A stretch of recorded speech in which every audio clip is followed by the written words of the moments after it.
আসসালামু আলাইকুম। তো কেমন আছেন পরিবারের সদস্যরা?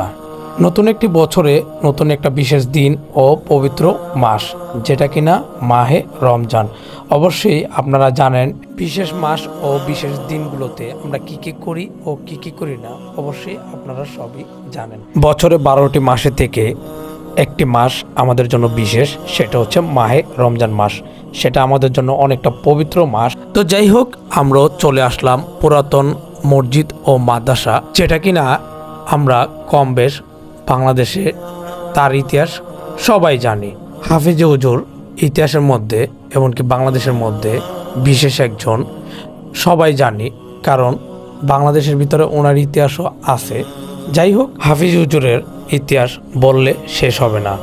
যাই হোক, আমরা তার যে প্রতিষ্ঠানটা রয়েছে সেটা আমরা একটু ভিডিও করে আপনাদের মধ্যে উপস্থিত করার জন্য চেষ্টা করিব। আর আমাদের এই ভিডিওতে ওনার যে প্রতিষ্ঠানটা রয়েছে সেটা একটু এক নজর দেখানোর চেষ্টা করিব। আর হ্যাঁ, ওনারা যেহেতু অনেক বড় একজন মানুষ, যাই হোক, আমাদের ভিডিওতে যদি কোনো ভুলভ্রান্তি থাকে অবশ্যই আমাদেরকে ক্ষমা দৃষ্টিতে দেখবেন। আমরা শুধু ওনার যে প্রতিষ্ঠানটা আছে সেটা আপনাদের মাঝে দেখানোর জন্য ভিডিও ধারণ করা হয়েছে। আর হ্যাঁ, আমরা ছোট যেহেতু অবশ্যই ভুল হতেই পারে, আর আমাদেরকে ক্ষমার দৃষ্টিতে দেখবেন।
আসলে প্রতিষ্ঠানটি সেটা হচ্ছে কাজ চলতেছে। যে ভিডিওতে যে ফুটেজটা মাত্র দেখছেন সেটা হচ্ছে এভাবে তৈরি হবে, আর যে ভিডিওগুলো দেখছেন সেটা হচ্ছে কাজ চলাকালীনভাবে এরকম দেখাচ্ছে। কারণ কেননা এটা অন্তর কাজ শেষ হয় নাই। আর আশা করব আমরা যথেষ্ট পরিমাণে আরও নতুনভাবে এমনকি আরও পরিবর্তনভাবে এই ভিডিওটা করার চেষ্টা করিব।